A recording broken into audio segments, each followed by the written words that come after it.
कुलीन वंश जो है कंप्लीट हो चुका है। ठीक है, इसके बाद जो आएंगे शक आएंगे। उत्तराखंड के मैदानी क्षेत्र पर जो अधिकार कर लिया वो शकों ने कर लिया था। अब इसके प्रमाण कैसे पता लगेंगे कि शकों ने करा? कैसे करा? सूर्य मंदिर, कटारमल का सूर्य मंदिर, ठीक है, मिझियाली का सूर्य मंदिर। सूर्य मंदिरों का निर्माण शकों के टाइम पे हुआ है। शक संवत का प्रचलन भी शकों के टाइम पे हुआ। तो निर्माण के जो इन्होंने यहाँ मैदानी क्षेत्र पर अधिकार कर लिया था, इसकी पुष्टि क्या करते हैं? सूर्य मंदिर। क्वेश्चन ये आता है कि शकों के निवास की पुष्टि, उत्तराखंड में शकों के निवास की पुष्टि किससे होती है? तो सूर्य मंदिरों से। शक संवत का प्रचलन भी, लेकिन इस चीज में डाउट है क्योंकि शक तो कुषाणों से पहले थे और कुषाण वंश में शक संवत आ गया है 78 AD में। कनिष्क ने तो चलाया जब कनिष्क ने जैसे ही सिंहासन प्राप्त करा। तो फिर किताबों में, मोस्टली किताबों में दे रहा है कि शक संवत का जो प्रचलन है वो शकों के टाइम पे हुआ था। निवास की पुष्टि जो है वो ये बता रहे हैं, लेकिन शक संवत का जो प्रचलन हुआ वो 78 AD में हुआ है। वो तो विक्रम संवत है, वो तो 57 AD में, 57-58 BC में है। वो मैं AD की बात कर रहा हूँ, ईस्वी की। 78 जब कनिष्क ने राज्य सिंहासन प्राप्त करा था ना, 2 बार होने सब विक्रम तो 57 ऐसा बोल। तो उत्तराखंड में शक संवत चलता है ना। उत्तराखंड में पहले शुरू से ही शक संवत चलता हुआ आ रहा है। चंद्रवंश, पवार वंश सबने शक संवत चलाया है। लेकिन निवास की पुष्टि सूर्य मंदिर, तो चलो एक बार को मानते हैं शक संवतों में सूर्य मंदिरों का ज्यादा निर्माण हुआ है, लेकिन निवास की पुष्टि शक संवत का प्रचलन भी बोला है उत्तराखंड में कि शकों के निवास की पुष्टि जो करता है वो शक संवत का प्रचलन भी करता है, क्योंकि उत्तराखंड में शक संवत का प्रचलन हुआ है। लेकिन जो शक संवत आया है वो कुषाणों के टाइम पर आया है। और कुषाण जब आएंगे इनको हरा के फिर कुषाण वंश आएगा यहाँ। इसमें भी कुछ डाउटफुल है, लेकिन अभी मोस्टली किताबों में दिया है कि शक संवतों के निर्माण की जो पुष्टि शक संवतों ने यहाँ अधिकार करा था, इसकी पुष्टि कौन करता है? कौन करता है? एक तो सूर्य मंदिर करते हैं, क्योंकि सूर्य मंदिर उत्तराखंड में बहुत है ना। दूसरा क्या? शक संवत का प्रचलन। अच्छा, शकों ने पर्वतीय क्षेत्रों पर अधिकार नहीं करा, मैदानी क्षेत्रों पर अधिकार करा, लेकिन जो सूर्य मंदिर मिलते हैं वो पर्वतीय क्षेत्रों में ज्यादा मिलते हैं। इसमें भी डाउट है। उन्हें बोलते हैं कि शकों ने मैदानी क्षेत्रों में अधिकार करा था बस। शकों ने जो है पहाड़ी क्षेत्रों में अधिकार नहीं करा, क्योंकि पहाड़ी क्षेत्रों में उस टाइम पे योद्धेय वंश और औदुंबर वंश अलग अलग वंश चल रहे थे। युगशैल वंश, ठीक है, छांगलिक वंश, ये सब अलग चल रहे थे। ये अभी डाउट क्या है, तुम इतना समझो अभी खाली क्या है पहाड़ी मैदानी क्षेत्रों में।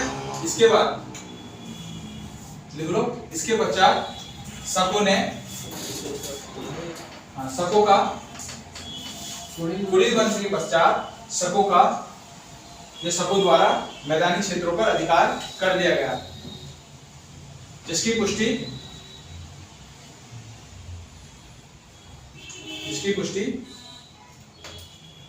कुलीन वंश के पश्चात शकों द्वारा उत्तराखंड के मैदानी क्षेत्रों पर अधिकार कर लिया गया, जिसकी पुष्टि सूर्य मंदिर या उत्तराखंड के सूर्य मंदिर तथा शक संवत के प्रचलन से होता है। ठीक है, मिझियाली का सूर्य मंदिर उत्तरकाशी में है ना, और कुलसारी का सूर्य मंदिर हो गया तुम्हारा चपोली में, मढ़ का सूर्य मंदिर हो गया तुम्हारा ये पिथौरागढ़ में। मंदिर सारे सूर्य मंदिर बने हैं पहाड़ी क्षेत्रों में, लेकिन मैदानी क्षेत्रों में अधिकार करा इसने शकों ने। और पुष्टि बता रहे हैं कि पुष्टि जो है वो सूर्य मंदिर कर रहे हैं। बहुत सी चीज डाउटफुल हो जाती है ना। एक होती है इसकी अलग अलग बुकों में अलग अलग लिखा हुआ है। कुछ बुकों में ये जो मैं दिखा रहा हूँ तुम्हें, ये 3-4 बुकों का जो ओरिजिनल तो मान है आयोग, क्वेश्चन जो आए हुए हैं, आयोग ने माना है कि शक संवत के निवास की पुष्टि किससे होती है। एक क्वेश्चन आया हुआ था, मान लिया आया हुआ था, तो उसमें लिखा पहला ऑप्शन था कि सूर्य मंदिरों से, दूसरा था शक संवत के प्रचलन से, तीसरा लिखा था दोनों, चौथा लिखा था इनमें से कोई नहीं। तो आयोग ने जो उसका आंसर माना था वो तीसरा माना था कि शक संवत के प्रचलन से भी और सूर्य मंदिरों के निर्माण से भी। इसलिए मैं तुम्हें ये फैक्ट करा रहा हूँ कि यही है, वरना डाउट में जाएंगे तो बहुत डाउट हो जाएगा। अच्छा, अब कुषाण वंश आएगा यहाँ, है ना। तो कुषाण वंश आएगा, सबसे महान शासक कौन था? कनिष्क था, है ना। अच्छा, कुषाण वंश की राजधानी कहाँ थी? पेशावर, पुरुषपुर बोल था ना उसका नाम, पूरा पेशावर का पुराना नाम था पुरुषपुर। ठीक है, सबसे महान शासक था। अच्छा, कुषाणों का तो ये मैं लिखाऊंगा नहीं क्योंकि हम उत्तराखंड पढ़ जाएंगे। कुषाणों का मोटा-मोटा कर लो। कुषाणों में सबसे सर्वाधिक शुद्ध सिक्के चलाए सोने के, कुषाणों ने चलाए हैं। ठीक है, रेशम मार्ग पर अधिकार करने वाले एकमात्र जो शासक था वो कनिष्क था। कनिष्क के बाद वो इसका आया थे। तो इसके बाद देखो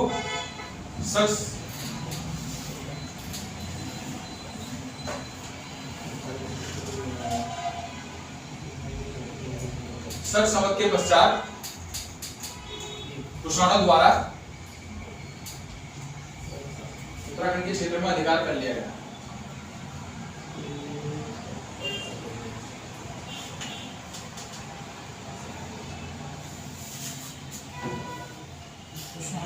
वैसे तो और जगह भी मिली है, 3 जगह मेन माना जाता है जहां सर्वाधिक मुद्राएं मिली है। एक मिली है गोविशाण काशीपुर, है ना। एक हो गया तुम्हारा मोरध्वज कोटद्वार, और एक हो गया वीरभद्र जो हो गया तुम्हारा ऋषिकेश।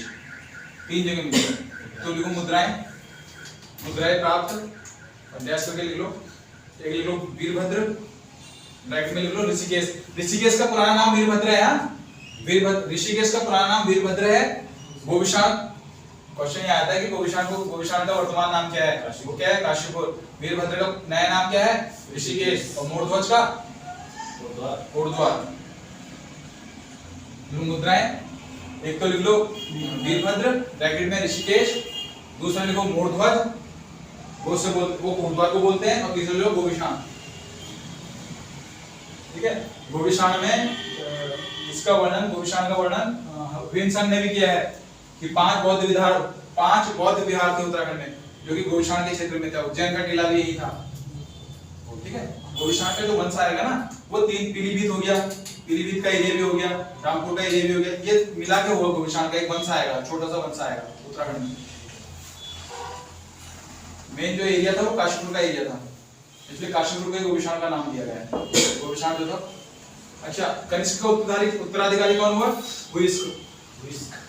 हुइस्क की मुनि की रेती, यानी टिहरी। कुछ भाग टिहरी में पड़ता है, कुछ भाग क्या कहते हैं तुम्हारा पौड़ी में। हाँ, तो ये पूरा ये जो एरिया पड़ता है मुनि की रेती का, यहाँ मिली है हुइस्क की मुद्राएं। देख लो हुइस्क की मुद्राएं, हुइस्क की स्वर्ण मुद्राएं। जितनी भी मुद्राएं मिलेंगी सब स्वर्ण मिलेंगे। स्वर्ण सबसे ज्यादा यूज हुआ है उत्तराखंड में, स्वर्ण मुद्राएं मिली है। हुइस्क की स्वर्ण मुद्राएं 44 मुद्राएं मिली है इसकी। और कहाँ? मुनि की रेती में। हुइस्क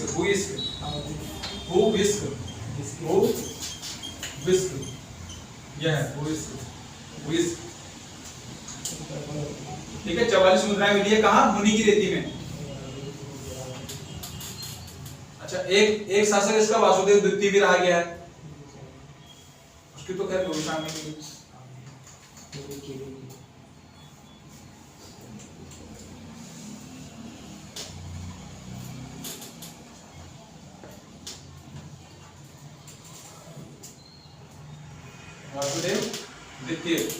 वासुदेव द्वितीय की मुद्राएं कहाँ मिली है? टिहरी और पौड़ी।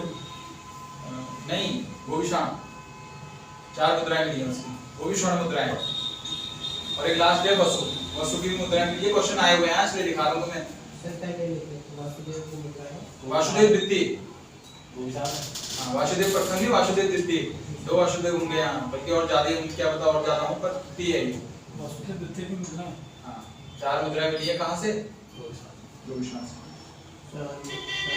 अच्छा, एक है वसु, खटीमा से मिली है इनकी मुद्राएं 7 मुद्राएं मिली हैं खटीमा से। किसकी? वसु की 7। हाँ 7 कहाँ से? मुद्राएं खटीमा। हाँ, ये भी स्वर्ण मुद्रा है।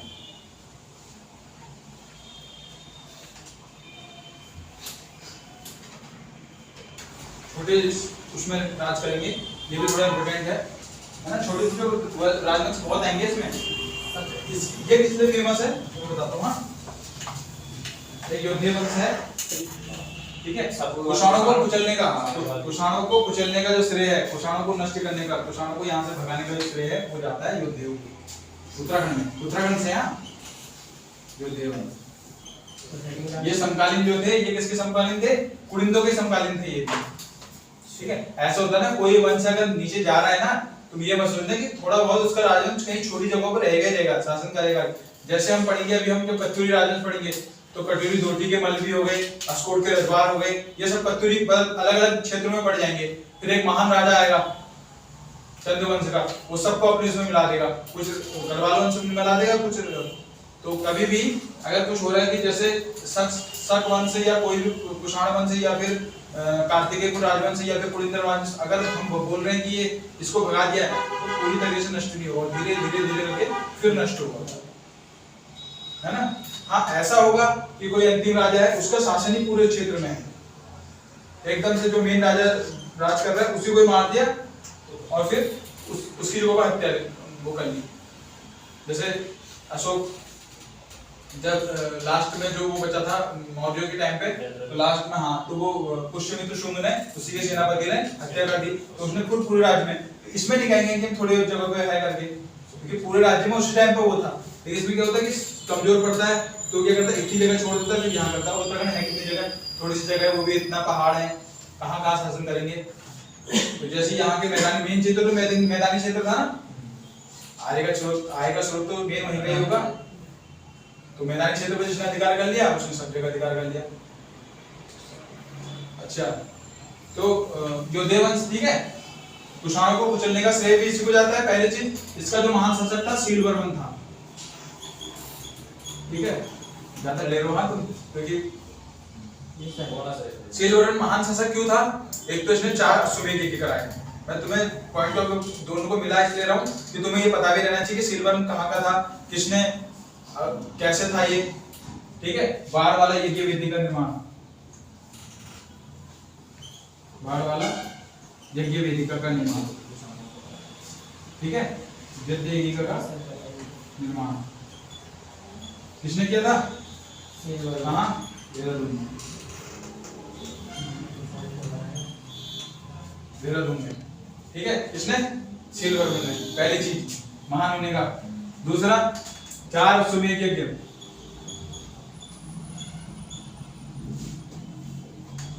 ये भी करवाया इसने। कहा? यमुना तट पर, यमुना के तट पर। तो वो खुद ही हो गया, नहीं हो गया फेमस, और किसी के बारे में कुछ है ही नहीं, और मेन इसी के बारे में ज्यादा पूछा जा रहा है, तो खुद ही महान शासक हो गया।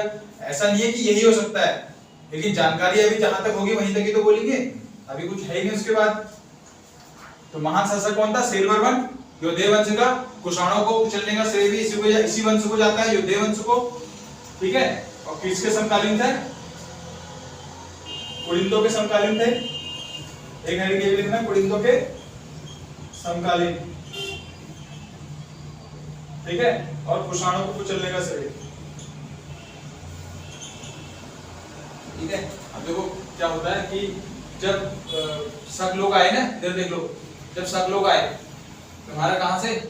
बाहर से आए सब, वहां तो कर रहे थे ना, तो यहाँ तो कर रहे थे, भारत में तो कर रहे थे। जैसे इन्होंने मैदानी क्षेत्र पर अधिकार कर लिया, तो ये यहाँ के लोग, यहाँ के कुलिंद शासक थे, जो कि छोटे, जो उन्होंने अपने बैठा के थे वहां, ऊपर चढ़ के पहाड़ी क्षेत्रों में तो अभी कुलिंद कर रहे हैं। कुषाण आएगा, वो भी पहाड़ में थोड़ा जाएगा, वो भी मैदानी क्षेत्र में आएगा, तो कुलिंद अभी भी मैदानी ऊपरी क्षेत्र में है। तो जब यहाँ आया कौन सा? योद्धे वंश, तो कुलिंद के ऊपर कर ही रहा है, तो इसलिए इसको समकालीन माना जा रहा है। अब ये समझना है कि उसके बाद तो शक भी आ गए थे, तो कुषाण भी आ गए थे, तो अभी तक कुलिंद क्या कर रहे हैं? वहां कुलिंद ऊपर चले गए। हाँ, कुलिंद ऊपर चले गए पहाड़ी क्षेत्रों में शासन करने, ठीक है। अगला लिखो, छागलेश वंश, ये भी लाखामंडल साइड है। कुछ इंपोर्टेंट वंश है, छोटे मोटे जो आते रहते हैं पेपरों में। छागलेश वंश, ठीक है। क्षेत्र लिख दो लाखामंडल, यानी जौनसार बाबर क्षेत्र। लाखामंडल कहाँ है? देहरादून में। मैंने भी बताया था ना, देहरादून, कालसी और त्यूनी, 3 तहसीलें जो है ये जौनसार बाबर क्षेत्र में आती हैं। इन तीनों तहसीलों को मिलाकर ही जौनसार बाबर क्षेत्र बनता है, ठीक है। अच्छा, इसको जो जानकारी का स्रोत मिला है कि छागलेश वंश भी था, एक खंडित शिलालेख मिला है लाखामंडल से, ठीक है। खंडित शिलालेख, खंडित शिलालेख, खंडित शिलालेख, हाँ, पुष्टि जो इसके जानकारी का स्रोत है खंडित शिलालेख है। कौन सा? लाखामंडल में मिला है खंडित शिलालेख। ये क्वेश्चन भी आया हुआ है कि जो खंडित शिलालेख है वो कौन, किसके वंश की पुष्टि करता है? तो वो छागलेश वंश की करता है। कहाँ मिला है? इस शिलालेख में, जो एक खंडित शिलालेख है, इसमें जो है 7 राजाओं के नाम दिए हैं, ये खंडित शिलालेख मिला है ना लाखा मंडल में, इसमें जो है छागलिक वंश के 7 राजाओं के नाम दिए हैं। जो पहला जो राजा है वो नरपति दास है, जिसमें से पहला राजा था। ऐसे होना छागलिक वंश में 7 राजाओं के नाम की लिस्ट बना दी होगी, 7 राजाओं के नाम उल्लेख होंगे। ठीक है, पहला हो गया, जिसमें प्रथम जो राजा था नरपति जयदास,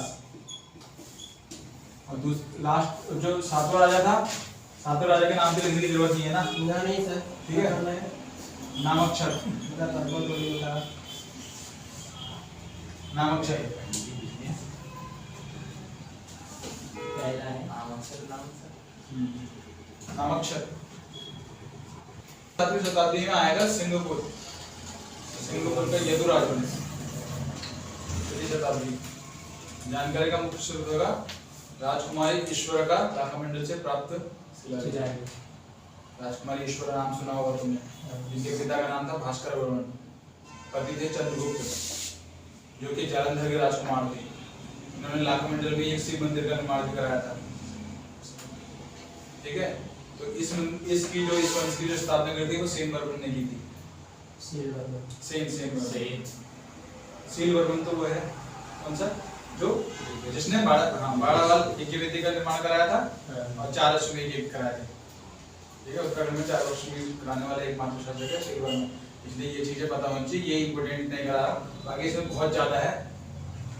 ठीक है, तो अगला क्या है, सिंगापुर का, लिख लो सिंहपुर का यदु राजवंश।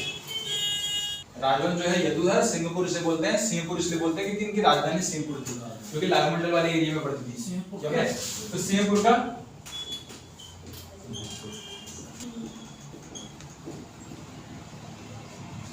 संस्थापक जो है इसके कौन है, हाँ सेन वर्मन, संस्थापक है सेन वर्मन। ठीक है, अच्छा राजधानी की बात करेंगे तो राजधानी क्या है, सिंहपुर। राजवंश तो यदु था, लेकिन और ये सिंहपुर कहाँ है, यमुना क्षेत्र, यमुना का जो क्षेत्र है। अच्छा, स्रोत राजधानी है सर, हाँ राजधानी सिंहपुर। सिंहपुर। स्रोत मिला है राजकुमारी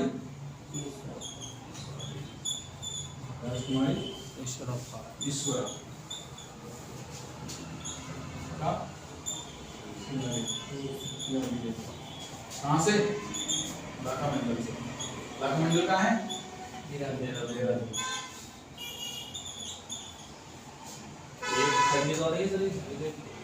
इसमें जो है इसके जो अभिलेख में है कितने शासकों के नाम मिले हैं, 12 शासकों के नाम मिले। ठीक है, अच्छा राजकुमारी ईश्वर के पिता का नाम क्या था, वो इसी में लिखा हुआ है ना, हाँ इसी में ये जो मिला है ना सिंहपुर का, ये राजकुमारी ईश्वर का जो शिलालेख मिला है, इसी में राजकुमारी ईश्वर के बारे में बताया गया कि मैंने लाखा मंडल में एक शिव मंदिर बनाया है, ऐसा कुछ लिखा होगा ना। जैसा अशोक ने लिखा है कि मैंने चिकित्सा व्यवस्था की शुरुआत कर दी है, लोगों को अहिंसा त्यागने को बल दिया है, ये सब लिखा है ना उसमें। तो ऐसे इसमें राजकुमारी ईश्वर ने लिखा है, वही जानकारी मिल गई है हमें कि राजकुमारी ईश्वर का नाम होगा इसमें, तो उसका भी लेख है। ठीक है, कहाँ से मिला है, लाखा मंडल से मिला है। कितने शासकों के नाम है, 12 शासकों के। अगर राजकुमारी ईश्वर के पिता का नाम क्या है, भास्कर वर्मन। ठीक है, और ये जो पति का नाम है, पति का नाम है इनके चंद्रगुप्त। चंद्रगुप्त मौर्य सर, नहीं अभी तो बताया मैंने तुम्हें, जालंधर राजकुमार है, जालंधर राजकुमार। ठीक है, अगर इसमें उल्लेख ये भी किया गया है कि राजकुमारी ईश्वरा ने क्या कराया था लाखा मंडल में, लाखा मंडल में शिव मंदिर का निर्माण।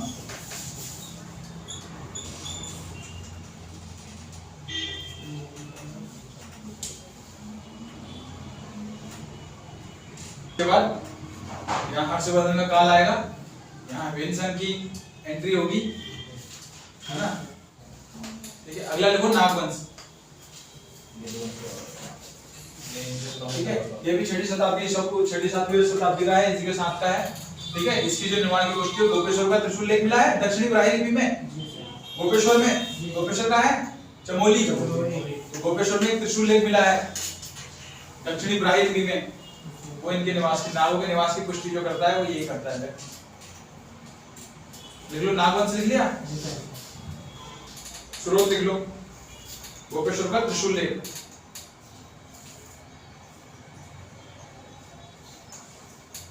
ठीक है, छठी शताब्दी, छठी सातवीं शताब्दी का है ये। इसका निर्माण करा था गणपति नाथ ने, इसलिए इसको सबसे महान शासक बोलते हैं इस वंश का। नाग वंश का सबसे महान शासक गणपति नाथ सर क्या लिखा, महान शासक? है ना। गोपेश्वर का त्रिशूल लेख लिख दिया, ब्रैकेट में लिखो छठी डैश करके सातवीं शताब्दी, उस टाइम का है ये, ईस्वी का। ठीक है, अच्छा लिपि लिख लो, दक्षिणी ब्राह्मी लिपि। निर्माण किसने किया था सर? निर्माण अभी बताऊंगा, देखो पहले लिपि लिखो, दक्षिणी ब्राह्मी लिपि। बहुत बार क्वेश्चन आ गया कि गोपेश्वर का त्रिशूल लेख है वो कौन सी लिपि में है, दक्षिणी ब्राह्मी लिपि में है। खाली ब्राह्मी लिपि मत करके आ जाना।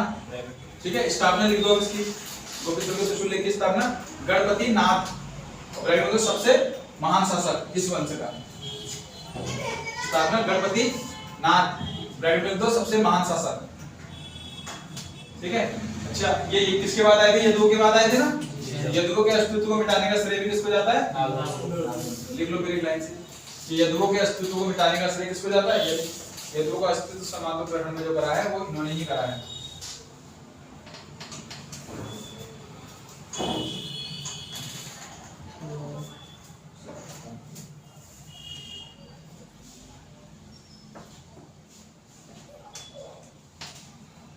अब आएगा यहाँ मोंगली वंश।